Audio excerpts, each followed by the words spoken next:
கல்லூரியில் இறுதியாண்டு பயிலும் மாணவரா நீங்கள்? IBDS private limited IBDS academy எனும் பயிற்சி வகுப்புகளை தொடங்கியுள்ளது. இந்த 3 மாத வொகேஷனல் புரோகிராம்ஸில் பயிற்சி வகுப்புகள் அளிக்கப்படுகிறது. இதில் data analytics, creative and critical thinking, national politics, international politics, public administration, human rights, information security systems, geo informatics, Indian political thoughts, Asian governments, environomics, media management உள்ளிட்ட வகுப்புகள் நேரடி மற்றும் ஆன்லைன் மூலமாக நடத்தப்படுகிறது. For contact 9751597775 9751697775.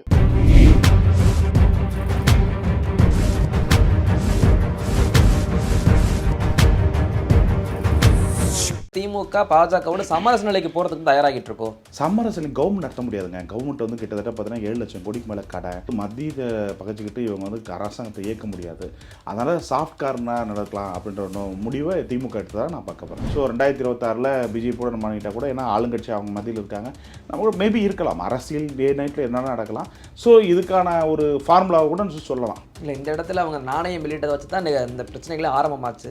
இங்கே ராகுல் காந்தியை ஏன் நீங்கள் கூப்பிடலை அப்படின்னு எடப்பாடி ஒரு கேள்வி கேட்டார். ராகுல் காந்தி நான் மத்திய அமைச்சரா, ராகுல் காந்தி நான் நடுவண் அரசா? ஸோ ஃபண்டு இப்படி உங்களுக்கு தான். இப்போ எடப்பாடி அவர்களுக்கு வந்து ஒரு தெளிவு இல்லாமல் இருக்கார். நம்மளோட யார் வருவா யார் சிறுவான்ற ஒரு தெளிவு இல்லை. விஷயத்தை பற்ற சொல்கிறாரு. அதில் குட்டையில் கலங்கி மீன் மாட்டிருந்தா திருமாவளவனோ இல்லை காங்கிரஸோ வேற மாட்டோம். இப்போ ராகுல் காந்தி எழுக்க வேண்டியது என்ன காரணம்? அப்படி போட்டால் காங்கிரஸ் வந்துடுமா, இந்த அம்பு போட்டால் விடுதலை வருமா, 2 கட்சி உடஞ்சிருமா, ஸோ அப்புறம் நம்மக்கிட்ட கூட்டு வந்துடுவாங்களா, நம்ம அப்படின்னா திமுக எதுக்கும் நம்ம ஆட்சி பிடிச்சிரும்ன்ற ஒரு லாபகரமாக அரசியல் வியாபாரத்தை விளைவிச்சிருக்காங்க. அது பற்றிக்கிட்டே இருக்குது. அவ்வளோ வேற ஒன்று. இது அரசாங்க சதுரங்க விளையாட்டில் அப்படி தான் பாஜக வைத்து கேம் விளையாட செய்யும் திமுக அதிமுக. நாணயம் காசி நாணயமாக சொல்வது ரெண்டுத்தில் எந்த நாணயம் பார்க்குற போது நேர்மையான நாணயம் திமுக இடம் கிடையாது. நாணயம் என்ற வார்த்தையை பெறுவதற்காக மத்தியில் பெறுவதற்காக நடக்கும்னா நாடகமாக கூட இது இருக்க நினச்சிட்டு போங்க. தமிழனே ஒரு திருடனாக இருக்கிறான். அதான் கலைஞர் இந்து திருடன் என்று சொல்லியிருப்பார் போல் தெரிகிறது. அப்படி இருக்கும்போது எப்படி மாற்றம் வரும்? ஸோ அனைத்து மொழிகளும் நாட்டுக்கு தேவை. இல்லைன்னா கிருத்திகா வந்து உதயநிதி ஸ்டாலின் தலைமையில் ஏற்றுக்கிட்டா நாடு உருப்படும்.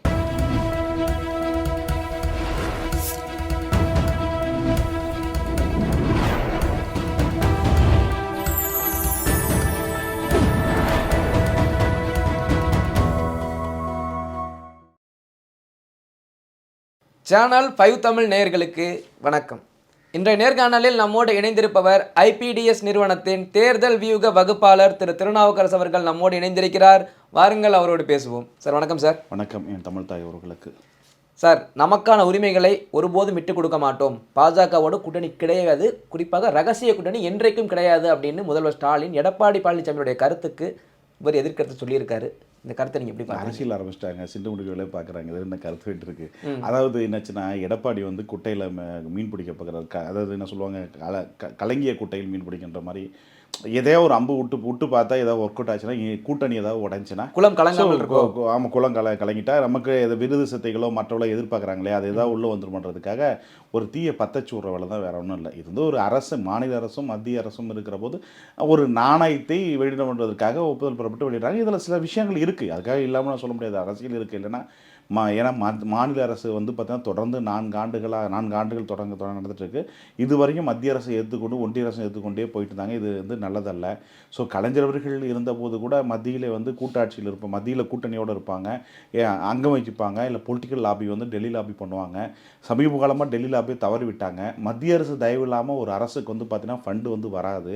அப்புறம் இவங்க ஏற்றுக்கிட்டே இருந்தாங்கன்னா இதுக்கான பலன் கிடைக்காது என்ற காரணத்தினால் அடிப்படையில் சுமோத்தா போவோம், இந்த மாதிரி கான்ட்ரவர்சியாக இல்லாமல் சுமோத்தா போன்ற நோக்கத்திற்காக திராவிட இயக்கமும் முடிவு செய்யப்பட்டதாக நான் பார்க்கப்படுகிறேன். அப்படி இருக்கிற போது பாஜகவை அதோட கூட்டணி வச்சான்னு சொல்ல முடியும். இன்னும் டைம் இருக்குது. மேபி வாய்ப்பு ரொம்ப குறைவு. பட் ஆனால் என்னென்னா, இப்போ இந்த இடம் சிக்கலைன்னா எடப்பாடி வந்து இதில் கேம் எப்படி விளையாடுதுன்னு சொன்னால், திமுகக்குள்ளே கொலப்படைஞ்சு விடுதலை சிறுத்தைகளோ இல்லை மற்ற கட்சிகளோ இதாகி வந்துச்சுன்னா நம்ம கூட்டணி அமைச்சு பாஜக தயவு தேவையில்லை நம்ம விட்டுடலாம். ஸோ அப்படின்ற ஒரு பிளான் கூட இருந்திருக்கலாம், அம்பு விட்டுருக்கலாம் எடப்பாடி.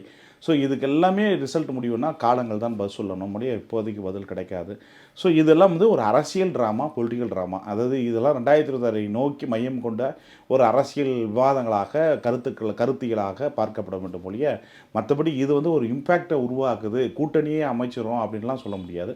ஒரு விதைய பாலிட்டிக்கலாக ஒரு கோல் போடுவாங்க, அதை இயற்கை. அந்த இப்போ டிஎம்கே ஒரு கோல் போடுவோம், ஏடிஎம்கே ஒரு கோல் போடுவோம், அது மாதிரி வந்து பண்ணுறாங்க ஒழிய மற்றபடி இது வந்து இதில் வந்து ப்ளஸ் இல்லை மைனஸ்ன்னு சொல்கிறது எடப்பாடிக்கு எந்த லாபம் இல்லை. எடப்பாடி ரொம்ப கஷ்டப்பட்டுட்டு இருக்காரு. எப்படியாவது ஒரு இடத்த பிடிக்க முடியுமான்றப்போ மிகப்பெரிய கேள்விக்குறியாக இருக்குது. ஏன்னா கூட்டணி கட்டமைப்பு இல்லாமல் திமுக அதிமுக இனி ஒரு காலத்துக்கு ஆட்சியை பிடிக்க முடியாது. ஸோ 2 கட்சிகளுமே கூட்டணி தயவை நாடியாக வேண்டிய நிர்பந்தத்தில் இருக்கிறாங்க. அதாவது வரலாற்றிலே அதிமுக திமுக வலுவான இயக்கங்களாக ஆட்சியில் கண்ட இயக்கங்களாக இருந்த கட்சிகள் இன்றைக்கு கூட்டணி பலத்தோடு தான் ஆட்சி பிடிக்க வேண்டிய நிர்பந்தத்துக்கு ஆளாகிவிட்டார்கள். ஏன்னு சொன்னால் இன்றைக்கு அரசியல் பால் ஈடுபடக்கூடிய வாய்ப்பு இளைஞர் மத்தியில் குறைந்திருக்கிறது, மாணவர் மத்தியில் தாக்கம் குறைந்திருக்கிறது. ஒரு காலத்தில் திமுக மாணவனை உருவாக்குன்ற போது எழுச்சியோடும் புரட்சியோடும் சேர்க்கப்பட்டார்கள். சட்டக்கல்லூரி மாணவனை உருவாக்குற போது அதில் நிறைய பேர் சேரப்பட்டாங்க. இன்றைக்கு மாணவரணி கேள்விக்குறியாக இருக்கிறது. எழிலரசன் போன்ற வயது மூப்பான ஒரு ஆட்கள் தான் மாணவரணியும் இருக்கிறது. இப்படி ஒட்டுமொத்தமும் அணிகளுடைய கட்டமைப்பு சரிந்து விட்டது, கட்சிக்கு ஆட்கள் வருவதும் குறைந்து விட்டது. ஸோ இப்படிப்பட்ட சூழ்நிலை இருக்கிற போது தயவை நாட வேண்டிய நிர்பந்தத்தில் 2 கட்சிகளும் இருக்கிறது. அதனால் எடப்பாடி இப்படி கோல் போட்டால் பிஜேபி இல்லாமல் இப்படி ப்ளே பண்ணலாமா, இப்போ டிஎம்கே இப்படி போட்டால் அப்படின்றது இது விஷயங்கள்லாம் நாடகம் நடக்க தான் செய்யும். இது என்2 2025 முடிவுக்கு பிறகு தான் மாற்றங்களுக்கான கூட்டணிக்கான ஒரு தெளிவான பிக்சர் கிடைக்கும் போது அது வரையும் சாடல் ஊடல் உரசல் எல்லாம் இருக்க தான் செய்யும். இல்லை தற்போதைய சூழ்நிலையில் திமுக பாஜகவோட சமரச நிலைக்கு போகிறதுக்கு தயாராகிட்டு இருக்கோம். சமரசம் கவர்மெண்ட் நடத்த முடியாதுங்க. கவர்மெண்ட் கிட்டத்தட்ட பார்த்தீங்கன்னா 7 லட்சம் கோடிக்கு மேலே கடை. இன்றைக்கு அரசு தவறுதலாக திட்டங்கள் நிறைய தீட்டி விட்டாங்க. ஸோ இலவசங்களை வாரி இறைச்சிட்டாங்க. ஸோ இதனால் பார்த்தீங்கன்னா சுமை அதிகமாகிடுச்சு. ஸோ மத்தியில் கொடுக்காம கலைஞர் காலத்தில் இருந்தால் கூட மத்தியில் இல்லைன்னா நம்ம எப்படி கவர்மெண்ட் நடத்த முடியும் சொன்னவர் கலைஞர். அப்படி போது மத்தியத்தை பகைச்சிக்கிட்டு இவங்க அரசாங்கத்தை இயக்க முடியாது. அதனால் சாஃப்ட் கார்னாக நடக்கலாம் அப்படின்ற முடிவை திமுக எடுத்ததாக நான் பார்க்க போகிறேன். இல்லை இந்த இடத்துல அவங்க நாணயம் வெளியிட்டதை வச்சு தான் இந்த பிரச்சனைகளே ஆரம்பமாச்சு. எங்கே ராகுல் காந்தியை ஏன் நீங்கள் கூப்பிடலை அப்படின்னு எடப்பாடி ஒரு கேள்வி கேட்டார். ராகுல் காந்தி என்ன மத்திய அமைச்சரா? ராகுல் காந்தி நான் நடுவண் அரசா? ஸோ ஃபண்டு எப்படி உங்களுக்கு இதாகும்? 7 லட்சம் கோடி கடங்க கவர்மெண்ட்டே நடத்த முடியல, கவர்மெண்ட்டே அல்லூலப்பட்டு இருக்குது. அப்படின்றபோது ஃபண்டு வாகனத்துக்கு வட்டி கட்டணும், கடன் பிரச்சனை, சேலரி கொடுக்குற பிரச்சனை இருக்குது, பல்வேறு வருமான சோர்ஸ் டெவலப் பண்ணல, இலவசங்களை வர அதிகமாக கொடுத்துட்டாங்க. இதெல்லாம் ஈக்குவல் பண்ணுறதுக்கு ஃபண்டு இல்லை. ஸோ ஃபண்டு வேணும்னா என்ன பண்ண முடியும்? மத்திய அரசிட்ட காம்ப்ரமைஸாக போகணும், இல்லைனா இன்னும் எஞ்சிய காலத்தை ஃபுல் போய் பண்ண முடியாது. இந்த ஃபண்டுக்காக தான் இந்த நிகழ்ச்சி நடத்திருக்காங்களா? ஃபண்டுக்காகன்னு சொல்ல முடியாதுங்க. அதுவும் சுமூத்தாக போனால் ஐயா சாமின்னா அன்பே ஆறுவரே எடப்பாடி பழனிசாமி சொல்கிற மாதிரி தானே இருக்குது, ரகசிய கூட்டணி தானே இது. அதிமுக இது எல்லாமே இருக்குதான் செய்யுங்க.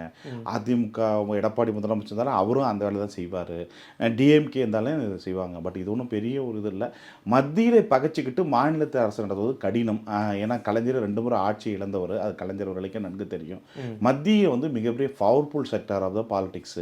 ஸோ அப்படின்றது தொடர்ந்து ஏற்றுட்டு இருந்தால் அவங்களுக்கான லாபகரம் அவர்களுக்கும் இல்லை மாநிலத்துக்கும் இல்லை. சரி நான் கேட்குறேன், 40 எம்பி தொடர்ந்து திமுக எம்பிக்கு 2 முறை போயிருக்காங்க இல்லையா?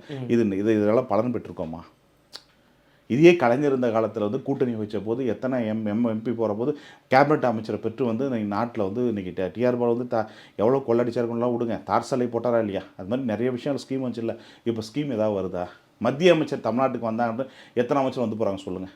போன ஒரு காலத்தில் மத்திய அமைச்சர் தமிழ்நாட்டில் ஒரு 3 பேர் 4 பேர் குறைஞ்சபட்சம் இருப்பாங்க. இப்போ அது எல்லாமே ஏடிஎம்கே எப்பயும் அதில் இல்லை, டிஎம்கே எப்படியாவது மத்தியில் லாபி பண்ணுவாங்க. இப்போ தொடர்ந்து கேள்வியை குறிக்கிற போது அதை தக்க வச்சுன்னு கூட நினைக்கலாம் இல்லையா?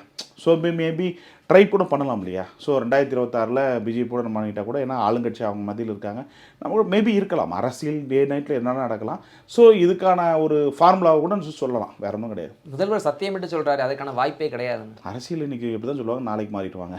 கலைஞர் அவர்கள் பார்த்தீங்கன்னா ஆர்எஸ்எஸ் சித்தாந்தத்தை இதை சில நேரத்தில் எதிர்ப்பார், சில நேரத்தில் பாராட்டியிருக்காரு, சில நேரத்தில் புகழ்ந்து அதை விட அருமையாக புகழ்ந்து பேசியிருக்காரு. அப்படின்ற போது அரசியல் தேவைன்ற போது வார்த்தைகளை மறிவுக்கொள்வதுதான் அரசியல். ஸோ இது அரசியல் என்று சொல்லுகிற வார்த்தை நாளை அரங்கேற்றப்படவில்லை என்று சொல்லலாம் கேட்கவே கூடாது. அரசியல் வார்த்தைகள், அரசியல் பாலிடிக்ஸே அதுதான். ஸோ இன்று இருக்கிற பதிவு, நாளைக்கு பதிவுகள் மனமாற்றம் ஏற்படும். நாளை என்பது பிறப்பு, இன்று இறப்பு. இன்றைக்கு என்ன பதிவிட்டதோ அதுதான் நிஜம். இது நாளைக்கு அது எஃபெக்டாக எடுத்துக்கூடாது. ஸோ அப்புறம் நாளைக்கு அதனுடைய ஃபீட்பேக் வேறு மாதிரி இருக்கும். ஆகவே 2025 பிறகு தான் தமிழகத்தில் ஒரு கட்டமைப்பு கதை வரும். ஆனால் என்னதான் இருந்தாலும் அதிமுக திமுக கூட்டணி ஆட்சி, கூட்டணி கட்டமைப்பு இல்லாமல் ஆட்சி பிடிக்கும்ன்றது தெளிவாக தெரியும். இல்லை இப்போ இந்த சூழ்நிலையில் திமுக அதிமுகவுக்கு இடையே வார்த்தை போர் நடந்துகிட்டு இருக்கு. இந்த இடத்துல அண்ணாமலை அவர்களை உள்ள அம்புக்கு இருக்கிறாங்க. அதாவது கவர்னருக்கும் முதல்வர் ஸ்டாலினுக்கும் சமரசம் செய்து வைக்கிறதே அண்ணாமலை அவர்கள் தான் அப்படின்னு எடப்பாடி பழனிசாமி சொல்லியிருக்காரு. இல்லை, கவர்னர் அவர்கள் இப்போ பதவி டைம் முடிஞ்சு போச்சு, இன்னும் எக்ஷனாக இருக்காரா இல்லைன்றது கேள்விக்குறியாக வந்துட்டுருக்கு. அப்படிப்பட்ட சூழ்நிலை இருக்கிற போது இதெல்லாம் பார்த்தீங்கன்னா சிண்டு முடிக்கிற வேலை தான் பண்ணுவாங்க. ஸோ அப்படி தான் மற்றபடி இது ஒன்றும் அரசியல் ஏதாவது பண்ணணும், ஏதாவது கவுண்டர் பேசணும் இல்லையா? ஸோ அதுக்காக பேசுகிற விஷயம் இல்லையா? மற்றபடி இதில் சமரசம் செஞ்சார், அதை பண்ணாருன்ற வேலை கிடையாது. எப்படின்னா 5-1 5-2 அண்ணாமலை ஏன் விட்டார்? ஸோ அண்ணாமலை தொடர்ந்து திமுக எதிர்த்து பயமிட்டு இருக்காங்க. அண்ணாமலை ஆடுன்னு சொல்லி ஏன் பைபாஸில் வந்துட்டாங்க? திமுகவும் பாஜக எவ்வளோ பெரிய பார் ஓடிட்டுருக்கு. ஸோ அதெல்லாம் வந்து சும்மா பட் கண்டென்ட் டெய்லி ஏதாவது ஒரு விஷயம் பதிவு பண்ணுறதுக்காக இந்த ஒரு விஷயங்களை தலைவர்கள் பதிவு பண்ணுறாங்க, அவ்வளோதான், வேற ஒன்றும் கிடையாது. இல்லை, இப்போ வந்து எடப்பாடி பழனிசாமி குற்றச்சாட்டு திமுக பாஜக கள்ள கூட்டணின்னு சொல்லிட்டு, இதற்கு முன்னாடி திமுக தரப்புலன்னு சொன்னாங்கல்ல பாஜக அதிமுக கள்ள கூட்டணின்னு, அப்போ மட்டும் மினிச்சதான் கேட்குறாரு எடப்பாடி பழனிசாமி. அதாவது சொல்கிறேன், பற்ற வச்சுடுறதுன்னு சொல்லிட்டேன். அவர் எடப்பாடி பற்ற வச்சு விட்டார். அமைதிப்படை சத்யராஜ் அமாவாசை அவர் பற்ற வச்சு விட்டார். அது பற்றிக்கிட்டு இப்போ 2 நாள் புகசல் இருக்குது, வேற ஒன்றும் இல்லை. இது வந்து புகசல் அடைங்கணும், வேற ஒன்றும் கிடையாது. இதில் வந்து அவர் சார் எடப்பாடி அவரிடம் கூட்டணி சேர்வதற்கு யாரும் தயாராக இல்லை. ஸோ அப்படின்றபோது எப்படியாவது உடஞ்சி நம்மகிட்ட வந்துட மாட்டாங்களா, நம்மளை தக்க வச்சுக்க முடியாதா, இந்த கட்சியை தக்க வச்சுக்க முடியாதா, ஆட்சியை பிடிச்சிட முடியாதா என்றது. ஏன்னா ஏடிஎம்கே இல்லாத இந்த பக்கம் எதிரணியாக இருக்கிறவங்க ஏடிஎம்கே இல்லாமல் ஆட்சியும் பிடிக்க முடியாது, அது ஒரு சவாலும் இருக்குது. ஏன்னா ஏடிஎம்கேன்னு சொன்னால் கூட்டணி கட்டமைப்பு இல்லாமல் ஏடிஎம்கேலையும் சக்ஸஸ் பண்ண முடியாது, டிஎம்கே அதே நிலைமை, 2 பேருக்கும் சவாலாக விஷயம் இருக்கிற போது ஸோ இது எப்படி நம்ம போய் மாட்டிக்கிறது, ஸோ அப்படின்ற ஒரு பிரச்சனை ஓடிட்டு இருக்கும்போது தான் இப்போ எடப்பாடி அவர்களுக்கு வந்து ஒரு தெளிவு இல்லாமல் இருக்கார். நம்மளோட யார் வருவா யார் சிறுவான்ற ஒரு தெளிவு இல்லை. ஸோ அப்படின்ற போது நாளைக்கு 2000 நம்ம இதே எம்பேட்ச்மெண்ட் கேள்விக்குறி ஆகிட்டா ரொம்ப போடுமே. அதனால தான் விஷயக்காக ஒரு விஷயத்தை பற்ற சுடுறாரு. அதில் குட்டையில் கலங்கி மீன் மாட்டியிருந்தா திருமாவளவனோ இல்லை காங்கிரஸோ வேற ஒரு மாட்டோம். இப்போ ராகுல் காந்தி இழுக்க வேண்டியது என்ன காரணம், அப்படி போட்டால் காங்கிரஸ் வந்துருமா, இந்த அம்பு போட்டால் விடுதலை வந்துருமா, 2 கட்சி உடஞ்சிருமா, ஸோ அப்புறம் நம்மக்கிட்ட கூட்டு வந்துருவாங்களா, நம்ம அப்படின்னா திமுக எதுவும் நம்ம ஆட்சி பிடிச்சிரும்ன்ற ஒரு லாபகரமாக அரசியல் வியாபாரத்தை விதை வச்சிருக்காங்க. அது பற்றிக்கிட்டே இருக்குது, அவ்வளோ வேற ஒன்றும் இல்லை. இந்த இடத்துல பாஜகவே முன்னிறுத்துறாங்களே, என்ன காரணம்? திமுக பாஜகவை முன்னிறுத்துறாங்க, அதிமுகவோடு. அதிமுக ஆட்சி அதிகாரத்தில் பாஜக அமர்ந்து கொண்டு இருப்பதனால் பாஜகவை இந்த விளையாட்டுக்குள் அங்கம் வைத்துக் கொள்றாங்க, வேற ஒன்றும் கிடையாது. ஒரு அரசியல் விளையாட்டு தானா? அரசியல் விளையாட்டு, சதுரங்க விளையாட்டு. புத்தி புரியாதவங்க கஷ்டம், புரிஞ்சவங்க புரிஞ்சுக்குவாங்க. இது அரசாங்க சதுரங்க விளையாட்டில் அப்படிதான் பாஜக வைத்து கேம் விளையாட செய்யும் திமுக அதிமுக. இல்லை சீட்டுக்கான ஒரு அரசியலா இல்லை நோட்டுக்கான அரசியலா, நிதிக்காகவா இல்லை அடுத்த எலெக்ஷனில் சீட்டுக்காக? எல்லாம் கலந்ததாக இருக்கலாம். ஆனால் இப்போது காலம் வந்து அரசாங்கத்தோடு சுமூகமாக சென்றால் பெற வேண்டிய நாணயங்களை மத்திய பெறலாம் என்ற நோக்கத்திற்காக நாணய வெளியீட்டு விழா நடத்திருக்கலாம். பாருங்க, நாணய வெளியீட்டு விழாவில் நாணயத்தை காப்பாற்ற நாணயம் 2 வகை இருக்கிறது. நேர்மையின் பால் நாணயம் இருக்கிறது, நாணயம் காசி நாணயமாக சொல்கிறது. 2த்தில் எந்த நாணயம் பார்க்குற போது நேர்மையுடைய நாணயம் திமுக இடம் கிடையாது. நாணயம் என்ற வார்த்தையை பெறுவதற்காக மத்தியில் பெறுவதற்காக நடக்க நாடகமாக கூட இது இருக்க நினச்சிட்டு போங்க, வேற என்ன இருக்குது? இல்லை, இப்போ 2026 நோக்கி தான் இந்த பயணம் இருந்துட்டு இருக்கு. இந்த இடத்துல பாஜகவை மையப்படுத்தும் பட்சத்தில் இந்த இடத்துல சீமானோ அடுத்து விஜயோ இவங்களோட நிலைப்பாடு என்னவா இருக்கும்? அவங்க நிலைப்பாடு அப்படியே இருக்கும். இவங்க இந்த கேம்குள்ள வர மாட்டாங்களா? கேமுக்குள்ள வர மாட்டாங்க. திமுக அதிமுக பாஜக தேமுதிக பாமக இதை சுழிச்சு தான் 2026 அரசியல். இந்த மையத்தை கொண்டுதான் வானம் மேகமூட்டமாக இருக்கும், மழை பெய்ய வாய்ப்பு இருக்கிறது, நம்ம ரமணையா சொல்கிற மாதிரி. பட் இதில் வந்து எப்படி மேகம் கிழக்கு வடக்கு தெற்கு மேற்கு போகுது அப்படின்ற விஷயத்தை பொறுத்து அது பொறுக்க வேண்டியதுனா 2025 முடிந்த போது ஒரு பிக்சர் கிடைக்கும். அவங்களுடைய பொலிட்டிக்கல் வந்து பேரங்கள் பேசப்படுவாங்க, குதிரை பேரம் பேசப்படுவாங்க, சீட் பேரம் பேசப்படுவாங்க, சூட்கேஸ் பேரம்லாம் இதெல்லாம் ஒரு முடிவுக்கு வருகிற போது நிச்சயமாக அரசியல் ஒரு தெளிவு பிக்சர் பிறக்கும். 2026 இவர்கள் தலைமை தான் கூட்டு என்ற ஒரு யுகம் ஒரு பார்வை ஏற்படும். இப்போ நேற்று பார்த்தீங்கன்னா சார், ராசா அவர்கள் வந்து கோர்ட்டில் ஆஜராக இருக்காரு. வருமானத்திற்கு அதிகமாக சொத்து சேர்த்ததாக சொல்லி இந்த வழக்கை அடுத்த மாதம் 18ஆம் தேதிக்கு தள்ளி வச்சிருக்காங்க. இவங்க சொல்கிறது என்னன்னா, நாங்கள் சமூக நீதி காக்கிறவங்க, அடிமட்டத்துலேருந்து வந்தவங்க, இப்படி சொல்கிறவங்களாம் எப்படி சொத்து வருமானத்துக்கு அதிகமாக எப்படி சொத்து சேர்க்குறாங்க? அரசியலில் வந்து அப்படி தாங்க பேசணும். இப்போது நான் கடந்து ஒரு அரசியல் ஒரு பொறுப்பில் இருக்குன்னு சொன்னால் நான் அப்படி தான் பேசுவேன். சமூக நீதிற்காக, சமூக முன்னேற்றத்திற்காக, பொருளாதார முன்னேற்றத்திற்காக, ஏழை எளிய மக்களுக்காக, பட்டின மக்களுக்காக குரல் கொடுக்கின்ற ஒரு இயக்கம் இந்த திராவிட இயக்கம் என்று பேசுகிறது இயல்பான விஷயம். அது வியாபாரம். இன்றைய அரசியல் என்பது ஒரு வியாபாரம். 10 ரூபாய் போட்டு 10 ரூபாய் எடுக்கிற துறையாகி விட்டதோடைய மக்கள் சேவை, மகேசன் சேவை என்பதெல்லாம் வார்த்தையில் நாக்கு உதடியில் உச்சரிக்கின்ற வார்த்தைகளாக இருக்கும் மொழி அது மருவி விட்டு நாணயம் வெளியிடப்பட்டு நாணயம் பாலிசி நாணயம் என்கிற நேர்மை இல்லாமல் பல நாணயத்தை மையமாக கொண்ட அரசியலாகத்தான் இன்றைக்கு இருந்து கொண்டு இருக்கிறதான் பார்க்க முடியுது. ஸோ இன்றைய அரசியல் என்பது பேச்சளவிலும் தான் இருக்கக்கூடிய செயலளவில் கிடையாது என்பது அது எல்லாருக்கும் புரிதல் அல்ல. அப்படி புரிஞ்சால் திமுகவில் ஒருத்தன் சேர மாட்டான். திராவிட முன்னேற்ற கழகம் வந்து பார்த்தீங்கன்னா பொய்யையும் புரட்டையும் கொண்டு ஏமாற்றுகின்ற ஒரு கூட்டம். ஸோ அந்த கூட்டத்தில் பலியிடாமல் இருக்கப்பட வேண்டும். அதுதான் தொண்டர்கள் வந்து பாவமாக இருக்கும் இல்லையா. 234 எம்எல்ஏ 230-40 எம்பின்னா குறிப்பிட்டவன் தான் ஆவான், மற்ற யாரும் ஆக முடியாது. ஸோ இதை நம்பி தொண்டர்கள் ஏமாந்து தன்னுடைய நேரத்தையும் டைமையும் வருடங்களையும் பருவத்தையும் வரையும் செய்கிறார்கள். இல்லை பல கோடி ரூபாய் ஏமாற்றி, அதாவது சொத்துக்கு வருமானத்துக்கு அதிகமாக சேர்த்துருக்கான்னு சொல்கிறாங்க. இதை மக்கள் மத்தியில் போய் சேர்க்க மாட்றாங்களோ, இதை மக்கள் பெருசாக எடுத்துக்கலையோ? கவுன்சிலர் கொள்ளடிக்கிறான், பஞ்சாயத்து தலைவர் கொள்ளடிக்கிறான், சேர்மேனு கொள்ளடிக்கிறான், சட்டமன்ற உறுப்பினர் கொள்ளடிக்கிறான், அரசு அதிகாரி கொள்ளடிக்கிறான். இதெல்லாம் தெரியாத நடக்குது. இவன் கிராமத்தில் போய் ஒரு விவோ கிட்ட சர்டிஃபிகேட் வாங்கினா கொள்ளடிக்கிறான், ஒரு ஆர்ஐ கிட்ட போய் கையெழுத்து வாங்கினா காசு வாங்கிட்டு இது பண்ணுறான். எல்லாமே காசு மையமாக கொண்டு அதிகாரிகள், அரசியல்வாதிகள் அனைவரும் பணத்தை மையமாக கொண்டு இருக்கிற போது எப்படி வந்து இதில் வந்து நீங்கள் வந்து எதிர்பார்க்குறீங்க? இதெல்லாம் நம்ம கண்ணை கட்டி காட்டில் விட்ட மாதிரியே பேசிகிட்டு இருக்கு. உங்களுக்கு எனக்கு தெரியாதா? சரி, நீங்கள் எதாவது லஞ்சம் கொடுக்காம வந்து இதுவரையும் வாழ்ந்துருக்கீங்களா? நீங்கள் ஆங்கர் கொஸ்டின் கேட்குறீங்க, ரைட்டு, நான் கேட்குறேன். நீங்கள் இதுவரை உங்களுக்கு வயது 25 வயசு ஆகுதுன்னு வச்சுங்களேன், இதுவரை நீங்கள் ஏதாவது 10 ரூபா அதிகாரிகளுக்கு கொடுக்காம ஏதோ ஒரு வேலை நடத்திருக்கா? சின்ன விஷயம், ஏதோ ஒரு விஷயம் நாளுக்கு நடந்திருக்கும்ல, நடந்திருக்குமா இல்லையா? ஏதோ ஒரு பிறப்பு சான்றிதழ், இறப்பு சான்றிதழ், பிறப்பு சான்றிதழ், நீங்கள் பிறந்திருக்கீங்க, ஏதோ ஒரு விஷயத்தில் நடந்திருக்கும். அது மாதிரி இந்த உலகம் இப்படி தான் நடக்கிறது, சங்கிலியாக நடந்து கொண்டு இருக்குது. ஒன்றுமே பண்ண முடியாது, சிஸ்டமேட்டிக்கு நான் மாற்ற முடியாது. ஏன்னா சிஸ்டத்தை கரெக்ட் பண்ணிட்டாங்க, அரசியல்வாதிகளும் அதிகாரிகளும் கரெக்ட் பண்ணிட்டாங்க, அதை ஒன்றுமே பண்ண முடியாது. ஆகவே ஊழல் இருந்து கொண்டே தான் இருக்கும். வாயில் சவடங்கள் பேசிக்கொண்டு தான் இருப்பாங்க. அதுதான் அரசியல். அதே நேரத்தில் பார்த்தீங்கன்னா, இப்போ அமைச்சர் பொன்முடி அவர்கள் மீது வழக்கு இருக்குது. 1,36,00,000 1996 2001 கலைஞர் கருணாநிதி ஆட்சியில் இவர் வருமானத்துக்காக சொத்து சேர்த்துட்டாங்கன்னு சொல்கிறாங்க.